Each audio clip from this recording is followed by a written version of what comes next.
Hello students, कैसे हो सब। एक बार फिर से आप सभी का स्वागत है साइंस करियर क्लासेस में। और 10th क्लास में हम जो है chapter number 1 food and human health जो है इसको कंटिन्यू कर रहे थे। तो आज अपना टॉपिक है बेटा क्वालिटीज़ ऑफ वाटर, मतलब वाटर के बारे में हम डिस्कस करेंगे, ठीक है। और इसके एक टॉपिक है ओबेसिटी, उसको हम डिस्कस करेंगे। तो एक बार वीडियो स्टार्ट होने से पहले आप लोग जो है चैनल को जाके सब्सक्राइब कीजिए और वीडियो को लाइक कीजिए, एंड जितने भी आपके फ्रेंड्स हैं उनको एक बार वीडियो को शेयर कीजिए, ठीक है। प्लीज़ ये जो है आपको करना है। फिर है qualities of water. Qualities of water देखो, इसमें वाटर मतलब देखो, सबसे पहली चीज़ वाटर जो है ये एक जो है हमारे अर्थ पे एक ऐसी चीज़ है जो क्या होती है, तीनों स्टेट में प्रेजेंट होती है। यानी वाटर जो है एक ऐसी थिंग है जो सॉलिड, लिक्विड एंड गैस तीनों में प्रेजेंट होता है। सॉलिड, लिक्विड एंड गैस, ठीक है। इन तीनों स्टेट्स में प्रेजेंट होता है वाटर, ये ध्यान रखें आप लोग, ठीक है। Water is only thing which present in the all 3 states, ठीक है। सॉलिड, लिक्विड एंड गैस तीनों स्टेट्स में प्रेजेंट होता है कौन, वाटर। फिर है इसकी क्वालिटीज़, वाटर की क्वालिटीज़ क्या क्या होनी चाहिए। जो हम ड्रिंकिंग वाटर है उसकी क्वालिटीज़ क्या क्या होनी चाहिए, हम लिख सकते हैं यहाँ पे water of qualities of drinking water. फिर है इसमें फर्स्ट आ जाएगा water should not contain visible particles, plants and harmful micro organism. मतलब इसमें क्या क्या नहीं होनी चाहिए, जो है विजिबल प्लांट्स नहीं होने चाहिए, पार्टिकल्स नहीं होने चाहिए, ठीक है, और माइक्रो ऑर्गेनिज्म नहीं होने चाहिए। तो ये जो है फर्स्ट क्वालिटी है किसकी, ड्रिंकिंग वाटर की। इसमें आ जाएगा water should not contain visible parts, plants, particles and harmful micro organism, ये नहीं होनी चाहिए, विजिबल नहीं होने चाहिए, ठीक है। फिर है pH of water should be balanced. PH क्या होता है बच्चे, किसी भी सॉल्यूशन की एसिडिक और बेसिक नेचर को बताता है पीएच, ठीक है। अब है pH of water should be balanced, मतलब उसकी पीएच जो है बैलेंस होनी चाहिए। आपको पता होना चाहिए जो प्योर वाटर होता है, पीएच ऑफ प्योर वाटर, इसको अलग से लिख देता हूं, मैं भी लिख दूंगा आपको, ठीक है। पीएच ऑफ प्योर वाटर जो है वो कितनी होनी चाहिए, 7 होनी चाहिए। यहां लिख लो ऐसे 7, ठीक है। pH of pure water should be balanced, ठीक है। और कितनी होनी चाहिए, 7 होती है। मैं लिख देता हूं यहाँ पे कि pH of pure water is 7, ठीक है। देखो pH स्केल हम जो है 5th चैप्टर में पढ़ेंगे, अभी केवल इतना समझ लो आप लोग कि pH जो है इसकी कितनी होनी चाहिए, 7 होनी चाहिए। थोड़ा सा बता देता हूँ कि जैसे pH में क्या होता है कि एक स्केल होता है, उसमें 0 to 14 नंबर लिखे होते हैं। अगर 7 से कम है pH, ठीक है, तो वो होता है किसमें, एसिडिक में, और 7 से ऊपर है बेसिक, और जब 7 होता है वो होता है न्यूट्रल, ठीक है। उसको बोलते हैं अपन क्या, न्यूट्रल। तो प्योर वाटर एक न्यूट्रल है और इसकी pH कितनी होती है, 7। तो हमारा जो हम वाटर पी रहे हैं उसकी pH कितनी होनी चाहिए, 7 होनी चाहिए। ये आपको बात ध्यान रखनी है। फिर है proper amount of water, proper amount of oxygen, proper amount of oxygen should be present in it, ठीक है। तो तीनों पॉइंट आपको क्लियर होने चाहिए, ऑक्सीजन प्रॉपर होनी चाहिए, पीएच बैलेंस होनी चाहिए, and visible particles, micro organism वगैरह जो है नहीं होने चाहिए। तीनों जो है एक ड्रिंकिंग वाटर की क्वालिटीज़ हैं, ये होनी चाहिए, ठीक है। फिर है बेटा बाला एंड नारो डिजीज। अब जो है जब पॉल्यूटेड वाटर हम कब गेन करते हैं, ठीक है, पॉल्यूटेड वाटर मतलब हो गया बहुत गंदा पानी जो अपन यूज़ में ले लेते हैं, तो उससे क्या हो जाती है, कुछ डिजीज़ अकर हो जाती हैं, ठीक है। तो इससे जैसे कि बहुत सारी जो है, जैसे bacteria causes disease, protozoa disease, ठीक है, इस वायरस डिजीज़, वायरल डिजीज़ वगैरह हो गई, सारी जो है इनसे अकर हो सकती हैं एक पॉल्यूटेड वाटर से। पॉल्यूटेड वाटर अगर गेन कर रहे हैं तो उससे डिफरेंट टाइप की डिजीज़ जो है अकर हो सकती है बॉडी में। जैसे कि एग्जांपल है टाइफाइड, ठीक है। इसके अलावा कोलेरा हो गया, और भी काफ़ी डिजीज़ हैं, हेपेटाइटिस वगैरह हो गया।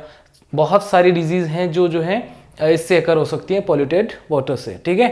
फिर है देखो एक इसमें इंपॉर्टेंट क्वेश्चन बनता है, तो इसलिए मैंने लिखा है बाला एंड नारो डिजीज़। बाला और नारो डिजीज़ क्या होती है, एक टाइम पे क्या हुआ, राजस्थान में जो है एक मेजर प्रॉब्लम हो गई थी, किसकी वजह से, जो है पॉल्यूटेड वाटर की वजह से। जब लोगों ने इसका यूज़ किया पोल्यूटेड वाटर का, तो क्या हुआ कि एक डिजीज़ जो है वो फैलने लग गई लोगों में। कौन सी थी? बाला एंड नारू डिजीज़। कौन सी थी? बाला एंड नारू डिजीज़। और बेटा इसका जो पैथोजेनिक वर्म होता है, पैथोजन जो होता है वो होता है क्या? ड्रैकेनकुलस मेडिनेसिस। ठीक है, ड्रैकेनकुलस मेडिनेसिस। ठीक है, तो ये आप ध्यान रखें, ड्रैकेनकुलस मेडिनेसिस जो है इसका क्या होता है? पैथोजेनिक वर्म होता है। बहुत इंपॉर्टेंट क्वेश्चन है बच्चे, ये पूछा जाता है। ठीक है, ये पूछता है कि जो ड्रैकेनकुलस मेडिनेसिस है वो किस डिजीज का जो है एक पैथोजेनिक वर्म है, या फिर आपसे पूछ सकता है कि write the name of the pathogenic worm of नारू और बाला डिजीज। ठीक है, तो इसका ये आप जो है इसको ध्यान रखें। ड्रैकेनकुलस मेडिनेसिस जो है वो क्या होता है? एक पैथोजेनिक वर्म होता है। ये बाला और नारू डिजीज का होता है। ये इसमें क्या होता है कि इसके जैसे किसी भी पर्सन के अंदर ये चला गया, पीपल के अंदर, तो क्या होता है कि ये वर्म जो है ये उसकी स्किन से जो है एक धागे की फॉर्म में, जो है एक थ्रेड की फॉर्म में बिल्कुल जो है बाहर निकलता है। ठीक है, एक इंसेक्ट होता है। ठीक है, और उस जगह पे बहुत ज़्यादा दर्द होता है जहाँ से ये निकल रहा है। ठीक है, तो ये एक मेजर प्रॉब्लम हो गई थी राजस्थान में, लेकिन अब जो है ये बिल्कुल हट चुका है, अब नहीं है ये। 2000 बिफोर 2000 जो है ये कम्प्लीटली जो है इसका मतलब ये नहीं है अब। ठीक है, फिर है it's female worm always lays its egg in water outside the human body. ठीक है, बाहर जो वाटर बॉडीज होती है वहाँ पे क्या देती हैं ये, इसकी फीमेल वोम जो होती है वो अंडे देती हैं, और वो अंडे जो हैं एक इंसेक्ट के फॉर्म में फिर इस तरीके से जो है ये आगे रोग फैलाते हैं, ये डिजीज़ अकर करते हैं। बाला एंड नारो डिजीज़, मोस्ट इंपॉर्टेंट क्वेश्चन। फिर है बच्चे ओबेसिटी। एक इसमें कंडीशन आती है क्या? ओबेसिटी। ओबेसिटी जो है वो भी एक मेजर प्रॉब्लम है। किसकी वजह से होता है? फैटी जो फूड्स अपन लेते हैं, ठीक है, जिनमें फैट्स बहुत ज़्यादा कंटेन होते हैं, फास्ट फूड वगैरह हो गए, उनको लेने से क्या हो जाती है? ओबेसिटी हो जाती है। अब ओबेसिटी क्या होता है? Obesity is connected with many disease such as heart disease, sugar, sleeping disorders, breathing problems and many type of cancers. ये सारे जो हैं अकर होते हैं बेटा, ये सारे जो हैं एक ओबेसिटी से हो सकते हैं। ओबेसिटी जब आ जाती है किसी पर्सन के अंदर तो क्या होता है? हार्ट डिजीज़ अकर हो सकती हैं, शुगर पेशेंट हो सकता है वो, स्लीपिंग डिसऑर्डर्स आ जाते हैं, ब्रीदिंग प्रॉब्लम्स होने लगती हैं, और भी मैनी टाइप के जो हैं कैंसर भी जो हैं इससे हो सकते हैं। तो ये भी बात आप ध्यान रखें।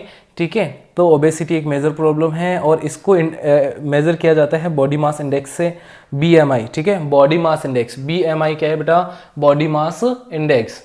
BMI की फुल फॉर्म ध्यान रखें आप लोग, पूछा जाता है कि what is the full form of BMI? Body mass index.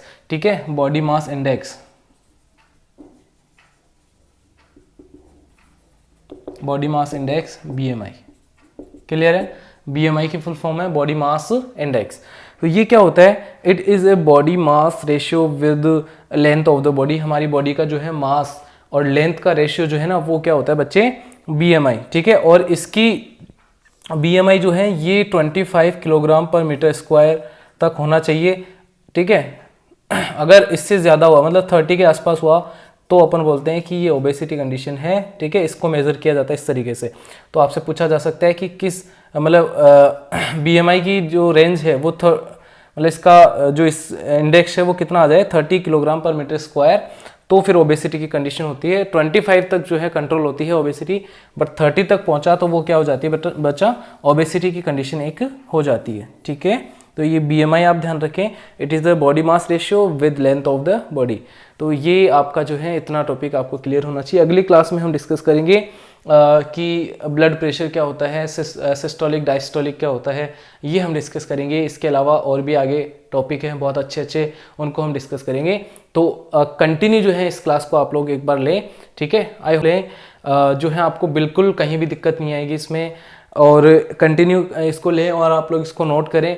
ठीक है, और चैनल को एक बार सब्सक्राइब कर ले ताकि आपको जो है वीडियो का नोटिफिकेशन सबसे पहले मिल जाए, और वीडियो को लाइक कीजिए और शेयर कीजिए। ठीक है, तो एक बार स्क्रीनशॉट ले लो आप इसका, और आप लोग जो है इसको नोट कर लेना भाई, और मिलते हैं अगले क्लास में। Take care, bye bye.